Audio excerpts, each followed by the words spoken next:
Google में कितने तरह के ऐड चलते हैं? गूगल में 4 टाइप्स के ऐड चलते हैं। कौन कौन से? Video, search, shopping, display. तो डिस्प्ले रिस्पॉन्सिव और नॉन रिस्पॉन्सिव डिस्प्ले ऐड में क्या फ़र्क है? इसमें ये है कि रेस्पॉन्सिव तो ऑनलाइन होता है, नॉन रेस्पॉन्सिव बैनर वाला होता है। जो बैनर जो ऑफलाइन जो रोड वगैरह पे बैनर वगैरह लगाते हैं ना, रोड के साइड में गूगल ऐड्स चलते हैं?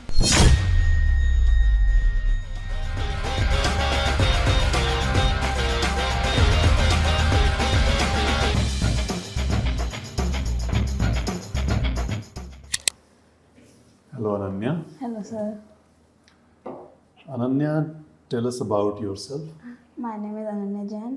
I have completed my graduation from CCS University. Currently, I am doing internship in Stage Academy of Digital Marketing. Okay. And you have also completed some certificates, I can see, Yes. technical SEO, Google Analytics, Google Ads, and you also worked on Ali- Tally? Yes. Okay. So out of all the modules and skills you have, which is your favorite one? SEO. SEO. So tell me 5 on-page SEO techniques that you implement. Page should have title with keyword. Page should have meta description with keyword. Page size should have 2 MB, less than 2 MB. Page loading time should be less than 4 seconds. Page should have 1000 words minimum. Okay. Page, And off-page SEO? off page SEO, get relevant. Sorry. Get relevant what? See, now you are coming to my company and you are going to do some SEO. तो आप क्या क्या step लोगे कि हाँ इनका SEO, इनकी ranking अच्छी हो जाए? फर्स्टली तो मैं पहले सारे ऑन पेज के वो चेक करूँगी कि सारे जितने भी पॉइंट्स वगैरह हैं, टाइटल वगैरह हैं, सब में कीवर्ड्स वगैरह, टेक्निकल जो पॉइंट्स हैं वो सारे हैं या नहीं है। नहीं होंगे तो वो डालूँगी। एंड देन फिर मैं ऑफ पेज का फिर मैं चेक करूँगी कि ऑफ पेज के भी सारा सब कुछ है या नहीं है। ऑफ पेज में क्या चेक करोगे? ऑफ पेज में एक तो सोशल बुक मार्किंग होता है, एक traditional marketing, I think. Of page का सबसे इम्पोर्टेंट पार्ट क्या है? हाई डी और लो स्पैम स्कोर होना चाहिए। जो भी बैकलिंक होना चाहिए उस पर हाई डी और लो स्पैम स्कोर व्हाट हो। Is backlink? बैकलिंक हमारे जैसे हमारी साइट का जो लिंक होता है वो किसी और की साइट पे डालना, जिससे कि अगर कोई भी उस लिंक पे क्लिक करे किसी और की साइट पे तो हमारी साइट पे आ जाए। Okay, so high DA and low spam score backlink you are saying. तो ये तो ऑफ पेज का पार्ट था, आपने बताया नहीं। हाँ, वो मैं कंफ्यूज हो गई थी। ओके, सो हाई DA या लो DA ये चेक कहाँ करेंगे? मॉज का कोई टूल है? हाँ टूल है एक, हाँ टूल है। मॉज की वेबसाइट पे आप चेक करें। हाँ, ओके, sitemap.xml और robots.txt इन दोनों में क्या फ़र्क है? sitemap.xml में क्या होता है? sitemap.xml में जो भी साइट होती है उसके साइड साइड लिंक्स होते हैं, जिससे कि जो बोट होता है गूगल बोट उसको पढ़ने में इजी रहे। और गूगल रोबोट जो होता है वो है ना पेज को अलाउ डिसअलाउ करता है साइट के, जिससे कि गूगल वो अगर डिसअलाउ करेंगे तो गूगल बोट वो पेज नहीं पढ़ पाएगा। ओके, सो ऐसी क्या ज़रूरत आन पड़ती होगी कि पेज को नहीं पढ़ने देना है? मुझे ऐसा 1-2 सिचुएशन बताइए जिसमें कि ज़रूरत है कि पेज को नहीं पढ़ने देना। उसमें कुछ नेगेटिव मार्किंग होगी, या फिर कुछ कोई चीज़ नेगेटिव वगैरह चीज़ होगी। नेगेटिव वगैरह मतलब अगर कोई हॉस्पिटल की वेबसाइट है तो कौन सा ऐसा पेज होगा जिसको कि हम चाहेंगे कि ना गूगल पढ़े? ऐसा जो पेज ऐसा तो वो हो सकता है जिसपे जैसे कि किसी ने नेगेटिव कमेंट किया हो वो किसी पेज को लेके, पर्टिकुलर पेज को लेके, या फिर किसी पेज पे हमसे कोई नेगेटिव चीज़ हो गई है जो चेंज नहीं हो पा रही हो, ऐसा कुछ हो सकता है। कि अगर एक पेज मेरा इंडेक्स हो गया है गूगल में पर मैं चाहता हूँ कि वहाँ से निकल जाए, तो इंडेक्स्ड हुए पेज को हम रिमूव कर सकते हैं? हाँ, कैसे? गूगल सर्च कंसोल से। सर्च कंसोल में ऑप्शन है रिमूव का? हाँ है। श्योर हैं आप? हाँ। और अगर किसी ने बैकलिंक दे दिया हम्म और वो हाई स्पैम स्कोर बैकलिंक है, हम्म उस बैकलिंक को अब हमें हटाना है तो कैसे करेंगे? ये नहीं पता मेरे को। तो आपने कभी बैकलिंक लिया है? नहीं। ओके, ठीक है। सो एसईओ में जैसे आपने बोला कि मैं पहले पता कर लूँगी कि कौन सी चीज़ पे रैंक करना है, तो वो कीवर्ड रिसर्च के लिए कौन सा टूल यूज़ करते हैं?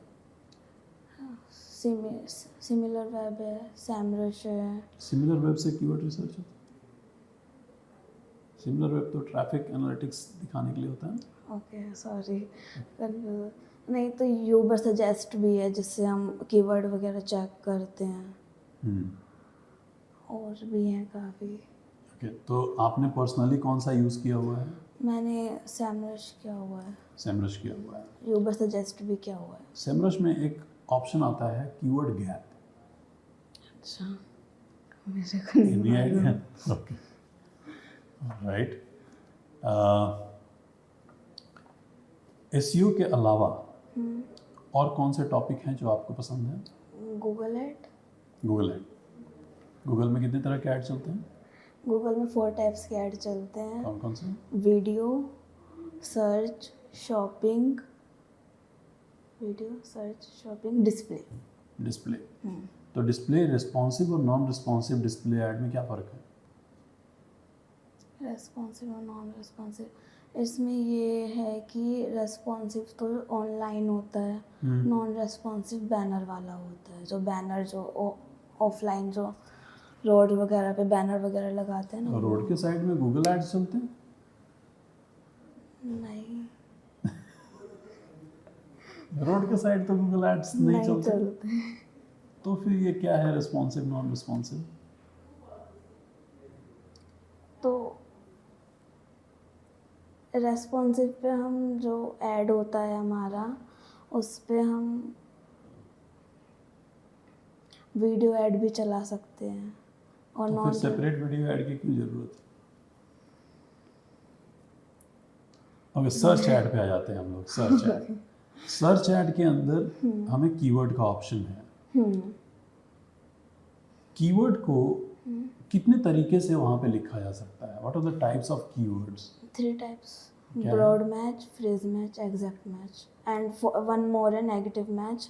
लेकिन वो उसे हम लिख नहीं सकते, वो हम बाद में नेगेटिव को करके हम उसे हटा सकते हैं। Okay, so broad match, phrase match, exact match में डिफरेंस क्या है? ब्रॉड मैच जैसे कि हमारा कोई भी कीवर्ड है, जैसे कि हमारा कीवर्ड है best digital marketing in Ghaziabad, कि अगर हमने ये कीवर्ड डाला तो इसके आसपास जो भी कोई कीवर्ड डालेगा जिसमें इसके मिलता जुलता, तो उसमें हमारा दिखाएगा। फ्रेज मैच में ये है कि जो हमने जो कीवर्ड डाला है उसके कीवर्ड में वो हमारा कीवर्ड होना चाहिए। ओके, और एग्जैक्ट मैच में जो हमने कीवर्ड डाला है सेम वही कीवर्ड होना चाहिए। सो अगर आपको मैं बजट दूँ कि 20,000 हैं, गाजियाबाद में ऐड चला दो, आप कौन सा कीवर्ड यूज़ करोगे और क्यों? डिजिटल मार्केटिंग के लिए डिजिटल मार्केटिंग इंस्टीट्यूट इन गाज़ियाबाद, क्योंकि जो भी कोई होगा गाज़ियाबाद में, वही जो भी कोई ढूंढ रहा होगा तो वो बाद में गाज़ियाबाद लिखेगा ज़रूर, तो तो इसलिए आप ब्रॉड मैच लोगे या एग्जैक्ट मैच लोगे या फ्रेज मैच लोगे? फ्रेज मैच, फ्रेज मैच क्योंकि लोगे। डिजिटल मार्केटिंग इन गाज़ियाबाद हर कोई लिखेगा ही लिखेगा ढूंढने में। क्यों, डिजिटल मार्केटिंग नियर में भी तो लिखते हैं लोग। हाँ लेकिन ये बात नियर में भी है ना? हाँ नियर में भी है। ओके, सो क्या हम मल्टीपल कीवर्ड दे सकते हैं वहाँ पास करते समय? हाँ, राइट। सो गूगल सर्च ऐड में हेडलाइन की लेंथ कितनी होती है मैक्सिमम? कितने कैरेक्टर्स आप लिख सकते हैं हेडलाइन में और कितने डिस्क्रिप्शन में? डिस्क्रिप्शन में 60, हेडलाइन में 30। डिस्क्रिप्शन में 60 श्योर है आप? याद कंफ्यूजन हो रहा है 60 और 90 में। क्या लगता है कौन सा होगा?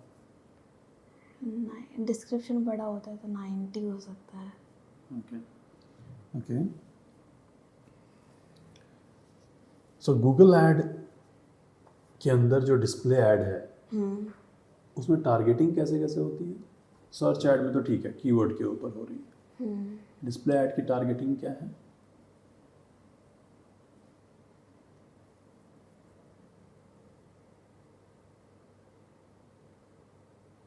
टारगेटिंग में हम टारगेटिंग से मतलब आपका वो होगा एज वगैरह, हाँ, एज वगैरह सेट करते हैं कि इस एज से इस एज तक। वो तो डेमोग्राफिक में आ गया। डेमोग्राफिक के अलावा और भी हैं टारगेटिंग के ऑप्शन? हाँ, वो प्लेसमेंट हो जाता है एक मतलब कि यहाँ इसी वीडियो पे हमारा ऐड दिखना चाहिए, वो तो वीडियो ऐड में हो जाता है। नहीं तो हम किसी वेबसाइट का वो डालकर भी कर सकते हैं कि इस वेबसाइट पे हमारा वो ऐड दिखना चाहिए, हमारा डिस्प्ले दिखना तो चाहिए। डेमोग्राफिक एंड प्लेसमेंट 2 हो गए। और कोई ऑप्शन है? डेमोग्राफिक और भी है, जैसे मेल फीमेल हो गया। ये भी डेमोग्राफिक में आ जाएगा। अच्छा, और भी है नहीं? और भी ट्रू, और भी है वहाँ पे। ठीक है, गूगल सर्च ऐड अगर हम चला रहे हैं तो हमारे पास बिडिंग स्ट्रैटेजीज कौन कौन सी होती हैं? 2 टाइप्स की होती है, मैनुअल एंड ऑटो। ऑटो में 4 टाइप्स होते हैं, maximize click, maximize conversion value and TIS, target impression share. Manual में नहीं होती। मैनुअल में ये होता है कि उसमें सब कुछ हम ही मैनेज करते हैं, उसमें गूगल अपने आप से नहीं करता, और ऑटो में गूगल मैनेज करता है। ओके, सो इन बिडिंग स्ट्रैटेजीज में एक टर्म आता है से, अगर मान लीजिए मैं ऐड चला रहा हूँ तो वो एक टर्म आएगा टारगेट CPA। वो मैक्सिमाइज कन्वर्जन में होता है। क्या मीनिंग है उसका? उसमें हम कॉस्ट पर एक्शन हम टारगेट करते हैं। ओके, तो अगर मान लीजिए आप डिजिटल मार्केटिंग के लिए ऐड चला रही हैं तो टारगेट CPA में कितना वैल्यू जाएगा आपके हिसाब से? पता। ओके, ठीक है।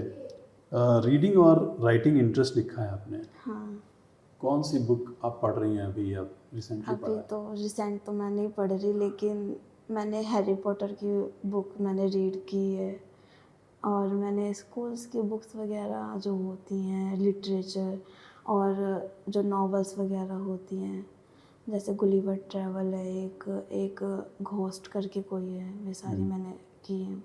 ओके, और राइटिंग के लिए फिर आप क्या करते हैं? राइटिंग के लिए जैसे हैंड राइटिंग वगैरह होती है, या फिर कुछ भी लिखने का वर्क होता है, वो करने आपको का है। पसंद है? हाँ। All right, Ananya, any other question? Any question you have for me? ये CPA क्या होता है? कॉस्ट पर एक्शन है ना? सो अगर कोई कस्टमर कन्वर्ट होता है, लाइक एक लीड अगर कस्टमर बनता है तो उसका कन्वर्जन कॉस्ट कितना हो रहा है? ओके। कोई अगर मैं कस्टमर अक्वायर कर रहा हूँ तो उसमें मेरा कॉस्टिंग कितना गया, अच्छा। है ना? तो अगर जैसे मान लीजिए मेरे ऐड पे क्लिक हुआ, 1 क्लिक हुआ, 2 क्लिक हुआ, 3 क्लिक हुआ, 4 क्लिक हुआ, 4 क्लिक के बाद आप कन्वर्ट हुए, तो आपके पीछे मैंने 4 क्लिक का पैसा खर्च किया, है ना? तो अगर मान लीजिए 4 क्लिक का 50 रुपये से भी गया तो CPC मेरा 50 रुपये आया है, लेकिन CPA जो है वो 200 रुपये हो 200 गया। रुपये। ओके। तो जब तक वो अक्वायर ना हो, जब तक उसने एक्शन नहीं लिया, तब तक हमने कितना खर्चा किया उसके पीछे, that is okay. So this is time for feedback. ये आपकी प्रिपरेशन अच्छी है, अच्छा है कि रिज्यूमे भरा भरा है, रिज्यूमे काफ़ी अच्छा है। इसमें कुछ प्रॉब्लम्स हैं जिस पे आपको ध्यान देना पड़ेगा। एक तो जैसे पर्सनल प्रोजेक्ट खाली है, हाँ, ये दोनों खाली हैं, है ना? हाँ, यहाँ पे राइटिंग का स्पेलिंग आप चेक कर लेना एक बार। ओके। बाकी आपने कंटेंट वाइज काफ़ी अच्छा इसको भरा हुआ है, थैंक यू। ठीक है, और आपने पहले काम भी किया हुआ है, वो भी आपने यहाँ पे बताया है।